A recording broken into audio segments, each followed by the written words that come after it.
Hello students, मेरा नाम है रोहित शाक्या और लास्ट क्लास में हमने बात की थी चैप्टर नंबर 3 मैट्रिसेस के बारे में। हमने सीखा था मैट्रिसेस क्या होता है, उसके टाइप्स के बारे में हमने बात की थी। और आज हम बात करेंगे इस चैप्टर की एक्सरसाइज पर, यानी हम इसकी एक्सरसाइज को सॉल्व करेंगे। उससे पहले मैं आपको एक चीज और बता दूं। सबसे पहले एक टॉपिक हमारा है equality of matrices. Equality of matrices बहुत ज़्यादा कोई मुश्किल नहीं है। आपने पढ़ा था मैट्रिसेस के ऑर्डर के बारे में, इसके ऑर्डर के बारे में। तो इक्वालिटी ऑफ मैट्रिक्स यानी इक्वल मैट्रिक्स हम कह सकते हैं ऐसे मैट्रिसेस जिनका ऑर्डर सेम होगा। ठीक है, जैसे फॉर एग्जांपल मैं आपको सीधा एग्जांपल दे देता हूँ। जैसे मान लीजिए ए बी सी डी, ये हमारा मैट्रिक्स है। एक और हमारा मैट्रिक्स है, मान लीजिए 1 2 3 4। ठीक है, तो इक्वालिटी मैट्रिक्स का मतलब दोनों मैट्रिक्स इक्वल है। और जब दोनों मैट्रिक्स इक्वल है तो इसका मतलब उनके जो कॉरस्पॉन्डिंग एलिमेंट्स होंगे, corresponding elements, it means A is equal to 1, B is equal to 3, C is equal to 2 and D is equals to 4, ऐसा हम कह सकते हैं। ठीक है, ये हो गया इक्वालिटी ऑफ मैट्रिसेस। इसके बाद हमें इसमें और भी चीज़ें बात करनी है। Operation on matrices. ऑपरेशन मतलब मैट्रिक्स में एडिशन कैसे होता है, सब्ट्रैक्शन कैसे होता है, मल्टीप्लिकेशन कैसे होता है, इस बारे में हम अभी बाद में नेक्स्ट क्लास में बात करेंगे। ठीक है, अभी हम फिलहाल बात करेंगे एक्सरसाइज नंबर 3.1 की। ओके, 3.1 की। ठीक, तो 3.1 में सबसे पहला क्वेश्चन है हमारा। आपको एक मैट्रिक्स दिया हुआ है, एक मैट्रिक्स है 2 5 19 2 5 19 minus 17 minus 7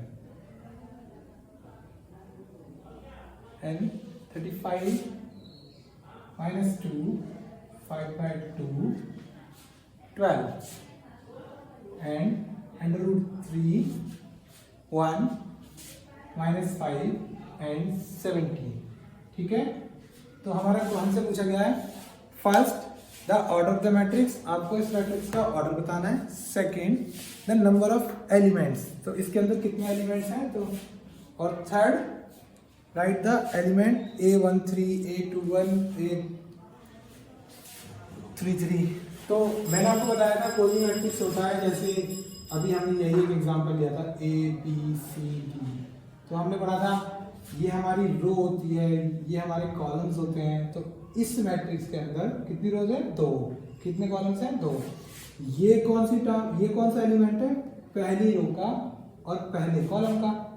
या आप ऐसे कह सकते हो कि पहली रो का पहला एलिमेंट, पहली रो का दूसरा एलिमेंट, यानी हम इसको क्या कहते हैं A11, इसको हम क्या कहते हैं A12। सेम एज इधर आएंगे जब ये हो गया सेकंड रो, तो सेकंड रो का कौन सा एलिमेंट, फर्स्ट, तो सेकंड रो का फर्स्ट एलिमेंट। ऐसे इसको हम क्या कहेंगे, सेकंड रो का सेकंड एलिमेंट। ठीक है, तो इस क्वेश्चन में हमें सबसे पहले बताना है ऑर्डर।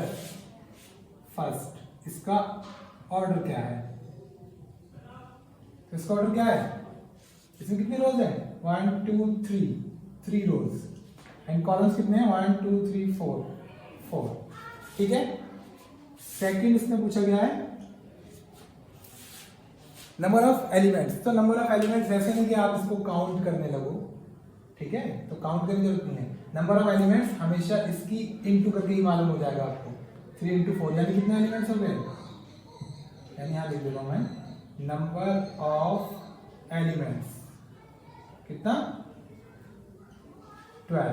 ठीक है, and the third one is आपको कुछ अलग से एलिमेंट्स लिखने हैं। जैसे फर्स्ट इसने पूछा है A13 क्या है, देन इसने पूछा है A21, फिर A33, A24 एंड A23, ठीक है।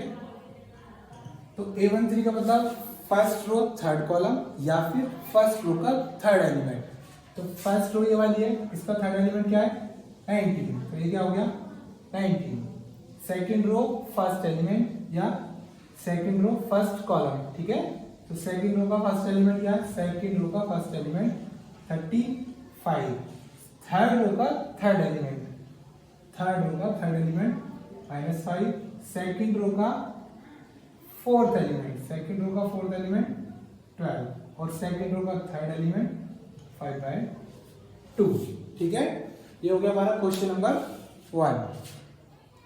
सेकंड क्वेश्चन है, if a matrix has 24 elements what are the possible orders it can have and what if it has 13 elements. तो पूछ रहा है कि अगर एक मैट्रिक्स में 24 एलिमेंट्स हों तो उसके क्या क्या पॉसिबल ऑर्डर हो सकते हैं, और अगर उसके अंदर 13 एलिमेंट्स हो तो उसके क्या क्या पॉसिबल एलिमेंट्स हो सकते हैं। तो बहुत ही इजी क्वेश्चन है, आप आराम से कर लेंगे। देखो उसने बोला है मैट्रिक्स के अंदर है 24 एलिमेंट्स, ठीक है। तो मैंने अभी आपको बताया था, जैसे हमने इस क्वेश्चन में बताना था कि ऑर्डर दे रखा है, मतलब ऑर्डर हमने देख लिया कि ऑर्डर भाई ये है, हमको बताना था इसके अंदर कितने एलिमेंट्स। तो हमने सिंपली क्या किया, इन दोनों की मल्टीप्लाई कर दी, ठीक है। तो आपको बस ऐसे नंबर्स लेने, यानी ऐसे 24 के ऐसे दो फैक्टर्स बना लेने हैं जिनकी मतलब 24 के दो फैक्टर बना लें। सिंपल फैक्टर बनाएंगे, जाहिर सी बात है उनकी मल्टीप्लाई 24 ही आएगी, ठीक है। तो देखो 1 × 24 होता है, यानी ऐसा एक मैट्रिक्स बन सकता है जिसके अंदर एक रो हो और कितने कॉलम हो 24। दूसरा 2 × 12, तीसरा 3 × 8, चौथा 4 × 6, ठीक है। उसके बाद अब 5 × तो कुछ बनेगा नहीं, ठीक है। फिर बनेगा 6 × 4, यानी इनका उल्टा, फिर 8 × 3, फिर 12 × 2, फिर 24 × 1। अब कोई ये ना सोचे कि यहाँ तो हमने 3 × 8 लिखा है, यहाँ पर हमने 8 × 3 लिखा है, दोनों का मतलब तो सेम है, मतलब दोनों का सेम है, आएगा 24 ही। पर यहाँ पर हम इससे हम बताना चाह रहे हैं कि इसके अंदर एक रो और 24 कॉलम है, यानी ये कुछ इस तरह का मैट्रिक्स बनेगा, रो मैट्रिक्स जो हमने पढ़ा था लास्ट क्लास में, ठीक है। और इसका मतलब है कि उसके अंदर 24 रोज होगी, 24 रो होंगी, यानी वो कुछ इस तरह का मैट्रिक्स बनेगा, ठीक है। 24 रो हो गई ना ऐसे करके, और कॉलम कितना रहा 1, सही है। तो दोनों का मतलब अलग अलग है, ठीक है। अच्छा, ये इस क्वेश्चन का फर्स्ट पार्ट हो गया एक तरह से। सेकंड पार्ट बोला है कि अगर इसी क्वेश्चन में 24 की जगह कितने एलिमेंट्स होते, 13 एलिमेंट, ठीक है। तो हम क्या करते, तो सिंपल वही, 13 तो एक प्राइम नंबर है तो उसके फैक्टर्स क्या होंगे, कुछ नहीं, 1 × 13 और 13 × 1। तो ये दो ही पॉसिबल ऑर्डर हो सकते हैं बस, ठीक है। क्वेश्चन नंबर 3 बिल्कुल सेम है, बस वहां पर पूछा गया है अगर 24 की जगह 18 एलिमेंट्स हो तो आप खुद करके देखिएगा, ठीक है। और फिर अगर 18 की जगह कितने एलिमेंट्स हो 5, तो हो जाएगा ये। अच्छा,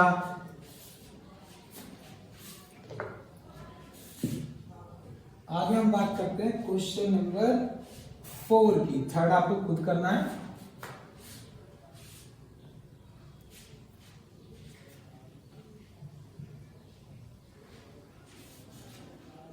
तो क्वेश्चन नंबर 4 है, आपको एक कंस्ट्रक्ट 2 × 2 मैट्रिक्स, 2 × 2 मैट्रिक्स, ठीक है।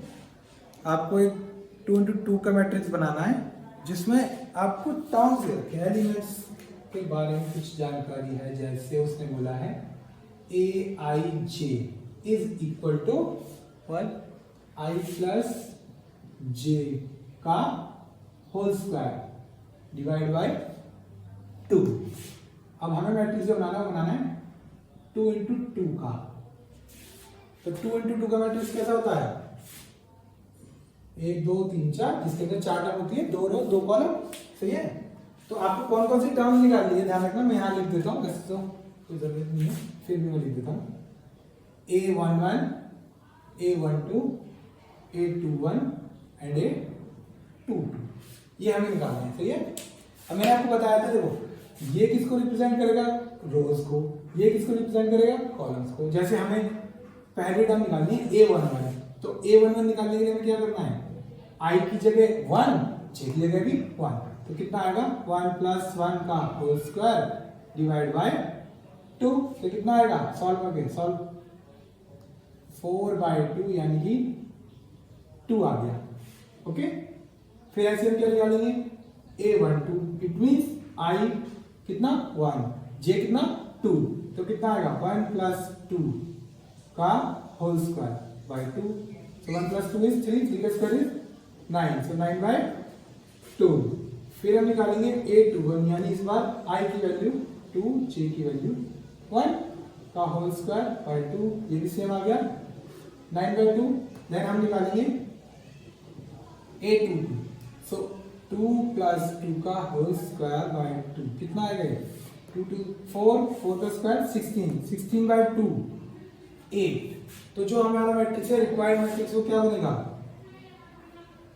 पहले आया 2, फिर आया 9/2, फिर आया 9/2, देन आया 8। तो ये हमारा हो गया फाइनल आंसर, ठीक है। ओके, तो इसके दोनों पार्ट्स इजी से हैं, ऐसे ही करने हैं, ठीक है, कर लेना आप लोग। अच्छा, 5th क्वेश्चन भी कुछ ऐसा ही है, उसमें भी सेम ऐसे ही पूछा गया, बस उसमें जो आपको मैट्रिक्स बनाना है वो बनाना है 3 × 4 का।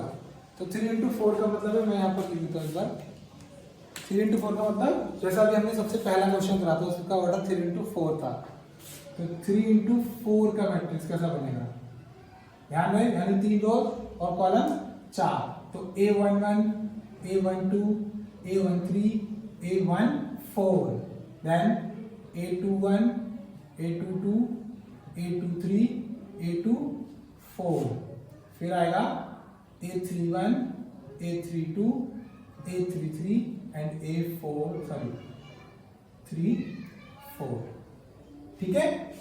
तो हमें ये सभी टर्म्स को निकालना है, यानी ये सारे एलिमेंट्स हम निकालने हैं, हो जाएगा ठीक इसी क्वेश्चन की तरह।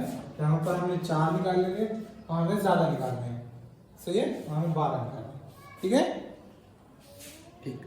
अच्छा, उसके बाद आता है next question, question number 6। Question number 6 की बात करते हैं। वहां पर आपको 2 मैट्रिक्स इक्वल दे रखे हैं, तो आपको x, y, z की वैल्यू बतानी है। जैसे फर्स्ट क्वेश्चन की अगर हम बात करें तो उसमें लिखा है 4 3 x एंड 5, सेकेंड लिखा है y z 1 5, ठीक है। तो ये दोनों मैट्रिक्स कैसे हैं, इक्वल मैट्रिक्स। जब हमने सबसे पहले पढ़ा था आज के, जब 2 मैट्रिक्स इक्वल हैं यानी कि उनके कॉरस्पॉन्डिंग टर्म्स इक्वल होते हैं, इट मींस 4 किसके इक्वल, y के, x किसके इक्वल, 1 के, 3 किसके इक्वल, z के, ठीक है। तो इसका मतलब x की वैल्यू कितनी 1, y की वैल्यू कितनी 4 और z की वैल्यू कितनी 3। ये हमारा फाइनल आंसर, ठीक है।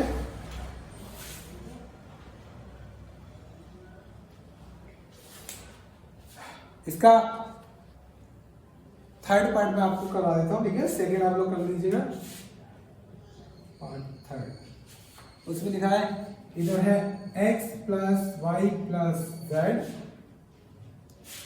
x + z and y + z, ये एक मैट्रिक्स है। उधर है 9 5 7, 9 5 7, ठीक है। अभी दोनों इक्वल मैट्रिक्स, अब ये ध्यान रहे कि ये कोई 3 अलग अलग एलिमेंट्स नहीं है, बीच में प्लस है ना, तो यानी कि ये पूरा एक एलिमेंट है, तो ये एक और ये एक, तो जाहिर सी बात है इसके अंदर भी 3 एलिमेंट्स हैं, इसके अंदर भी 3 एलिमेंट्स हैं, ठीक है। तो इसका मतलब ये इसके equal, so x + y + z = 9, x plus z is equal to 5 and y plus z is equals to y plus z is equal to 7। तो हमारे पास ये 3 इक्वेशंस बन गई, ठीक है, linear equation, linear equation 2 variables या 3 वेरिएबल। आपको इनको सिंप्लीफाई करना है, तो कैसे करेंगे? चलो सबसे पहले या तो आप ऐसे, आपको जैसे सही लगे वैसे आप कर सकते हैं। इक्वेशन तो आपने सॉल्व की होगी, 10th क्लास में सीखते हैं, 9th में भी सीखते हैं, पर 10th में ज्यादा अच्छे से सीखते हैं कि लीनियर इक्वेशन को कैसे सॉल्व किया जा सकता है, ठीक है। तो उसके इसको करने के 2 तरीके हैं आपके पास, या और भी हो सकते हैं। सबसे पहले हम क्या करते हैं, यहां से z की वैल्यू निकालो और उसको इसमें सब्स्टिट्यूट कर दो, या फिर यहां से x की वैल्यू निकालो इस वाली इक्वेशन से। कौन सी से? मान लीजिए हमने सेकंड इक्वेशन से x की वैल्यू निकाली, तो सेकंड इक्वेशन से x की वैल्यू क्या आएगी? x इज इक्वल टू आएगा हमारा x is equal to 5 minus z, ठीक है। इसको हमने कोई इक्वेशन मान ली और इसको हमने फर्स्ट में x की जगह सब्स्टिट्यूट कर दिया, तो x की जगह हम सब्स्टिट्यूट करेंगे, यहाँ पर क्या आएगा 5, मतलब हमने फोर्थ इक्वेशन को फर्स्ट के अंदर सब्स्टिट्यूट कर दिया, ठीक है। तो क्या आएगा 5 माइनस z प्लस y, या आप और इसको इजी कर सकते हैं, इतना आपको करने की जरूरत नहीं है, ठीक है। इससे और आसान ये है कि हम क्या करें, पहली और दूसरी को सॉल्व कर लेते हैं, ठीक है, थोड़ा आसान हो जाएगा, जल्दी हो जाएगा इन दोनों। तो सॉल्व में यहाँ लिख देता हूँ अलग से, सॉल्व कैसे करेंगे हम, x plus y plus z is equal to 9, ठीक है, and x plus z is equal to 5, ठीक है। आपने पढ़ा था ना डेरिवेशन मेथड, इनको एलिमिनेट कर दो, ये माइनस माइनस, ये कट गया, ये कट गया, तो यहाँ क्या बचा y और वहां क्या बचा आपका 4, तो y की वैल्यू कितनी आ गई 4। फिर उसके बाद इस y को, यानी इस y की वैल्यू को थर्ड इक्वेशन में रख दो, सो कितना आया 4 plus z is equal to 7, then z is equal to 3, ठीक है। और उसके बाद हमें x की वैल्यू निकालनी है, तो z की वैल्यू को सेकंड इक्वेशन में रख दो, या फर्स्ट में भी रख सकते हो आप, इसमें रख दिया तो यहाँ कितना आएगा 3 plus z, sorry x plus 3 is equal to 5, then x is equal to 2, ठीक है। ये हो गया क्वेश्चन नंबर 6 का थर्ड पार्ट, ठीक है। अच्छा, उसके बाद आता है क्वेश्चन नंबर 7। क्वेश्चन नंबर 7, उसमें क्या है, find the value of A B C and D from the equation. आपको दो मैट्रिक्स दे रखे हैं a माइनस बी,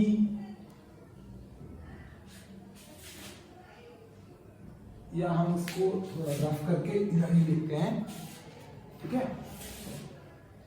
और इसको नोट करने से पहले वीडियो को पॉज जरूर कर दें ताकि आप आसानी से आराम से नोट कर सकें, ओके।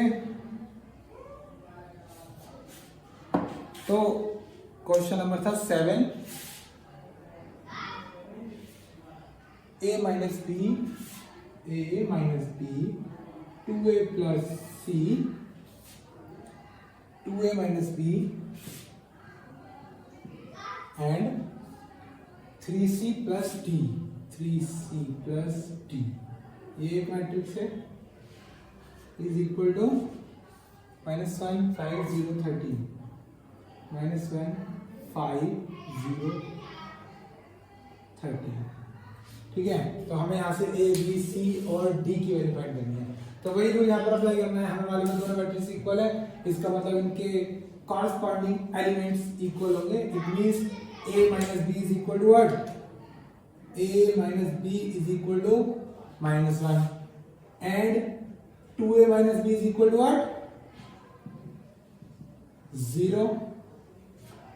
यहीं पर मैं अलग से बना देता हूँ इनकी, एक सेकंड, कुछ क्वेश्चन में 2a minus b 2a minus b 2a minus c okay, यहाँ से क्या बनेगा 2a plus C is equal to what 5 and 3c plus d is equal to what 13। तो ये हमें दिखाई दे रहा है कि ये दोनों, इसलिए मैंने इनको अलग लिखा हुआ है, दोनों ही इक्वेशंस a और b में हैं, यानी linear equation in two variables है ना।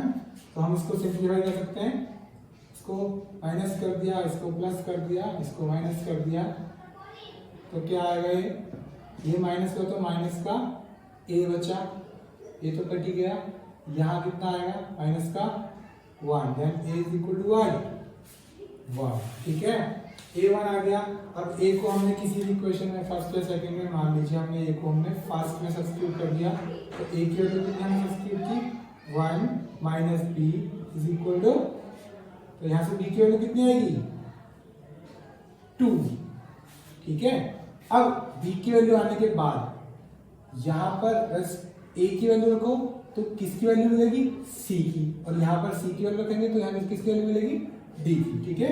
तो हम इक्वेशन लेते हैं 2a plus c is equal to 5, then a की वैल्यू यहाँ रख देते हैं 2 into 1 plus c is equal to, so 2 उधर चला गया, माइनस हो गया, तो c की वैल्यू कितनी आई हमारी 3, और c की वैल्यू क्या आने के बाद c को यहाँ पर रख दो, इक्वेशन है 3c plus d is equal to 13, तो c की वैल्यू हमारी 3, तो 3 into 3 plus d is equal to 13, then 3 into 3 is 9 उधर गया तो d इज इक्वल टू 13 माइनस 9 मतलब कि 4, so a is what 1, b is what 2, c is what 3 and d is 4, ठीक है, 1 2 3 4।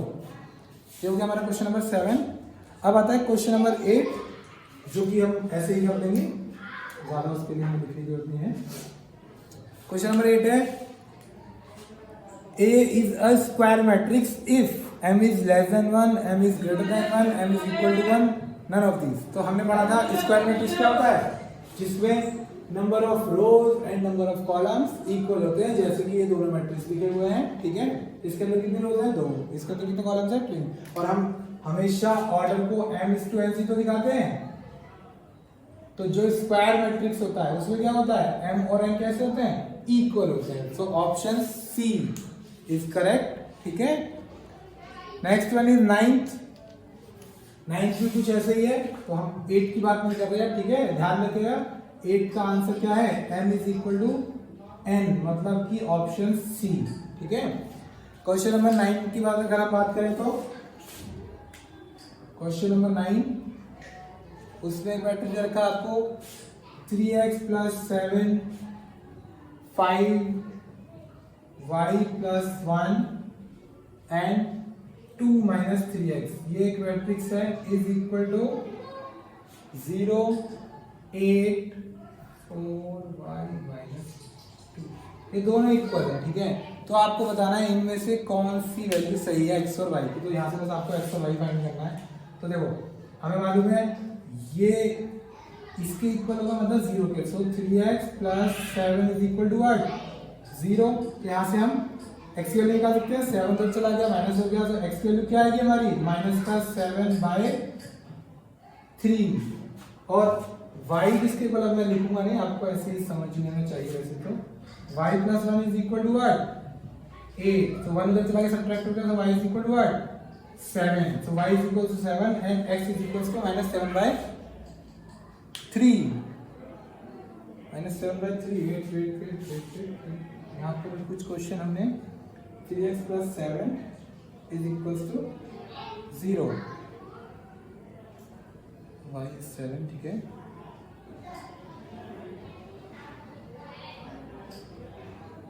ठीक है, पर ये ऑप्शन में नहीं है, कुछ मिसप्रिंट है क्या,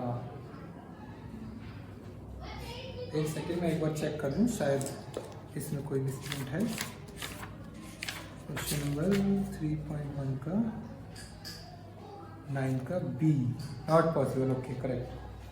सो ये इसका आंसर है, यानी कि हमारे पास ऑप्शन जो है उनमें ये आंसर नहीं है, तो हमारा सही आंसर है बी, यानी नॉट पॉसिबल टू फाइंड, ठीक है। यहाँ से एक्स की कोई वैल्यू नहीं निकलती, क्योंकि अगर हम यहाँ से निकालेंगे तो कुछ और आएगी और यहाँ से निकालेंगे तो कुछ और आएगी, ठीक है, और ऐसा नहीं हो सकता कि दोनों वैल्यूज अलग अलग आ जाए, ओके।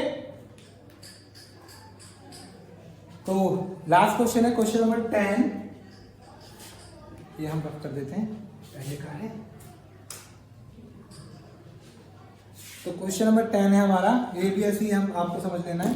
लिखा है the number of all possible matrices of order 3 to 3 which each entry 0 और 1। तो आपको बताना नंबर ऑफ ऑल पॉसिबल, इससे कितने मैट्रिसेस बनाए जा सकते हैं जब उसका ऑर्डर दे रखा है आपको 3 to 3, और हमारे पास जो पॉसिबल एंट्रीज हैं वो है हमारी पॉसिबल एंट्री हैं वो है 0 और 1। ठीक है, तो इसके लिए एक फॉर्मूला होता है, वो आपको याद रखना है अगर आपको कभी भी ऐसे बताना हो कि नंबर ऑफ मैट्रिसेस कितने होंगे। ठीक है, वो होता है, यहां पर आएगा नंबर, यहां लिखता हूं, number of possible entries. Okay, और इसकी पावर हमेशा क्या होगी, ऑर्डर। तो यानी कि इस क्वेश्चन के अकॉर्डिंग हमारे पास पॉसिबल एंट्रीज कितनी है, 2, 0 और 1, 2, और ऑर्डर हमारा कितना था 3 into 3। So 3 into 3 is what 9, यानी कि हमारा आंसर जो होगा वो क्या होगा 2 की पावर 9, एंड 2 की पावर 9 इज व्हाट होता है 5, 1, 2। तो करेक्ट आंसर हमारा क्या हुआ 5, 1, 2, यानी कि ऑप्शन डी। ठीक है, इसलिए हमारा आंसर हो गया ऑप्शन डी। इसका आंसर है ऑप्शन डी। ठीक है, तो आज की वीडियो में बस इतना ही। नेक्स्ट क्लास में हम पढ़ेंगे ऑपरेशन ऑफ मैट्रिसेस, मतलब मैट्रिसेस में कैसे एडिशन होता है, कैसे सब्ट्रैक्शन होता है, कैसे मल्टीप्लिकेशन होता है। ठीक है, किसी मैट्रिक्स में कैसे किसी स्केलर यानी किसी नंबर की मल्टीप्लाई की जाती है, ये सभी हम नेक्स्ट क्लास में पढ़ेंगे। ठीक है, और अगर आपको वीडियो अच्छी लगी हो तो इसे लाइक, शेयर एंड सब्सक्राइब करना ना भूलें। Okay, that's all for today.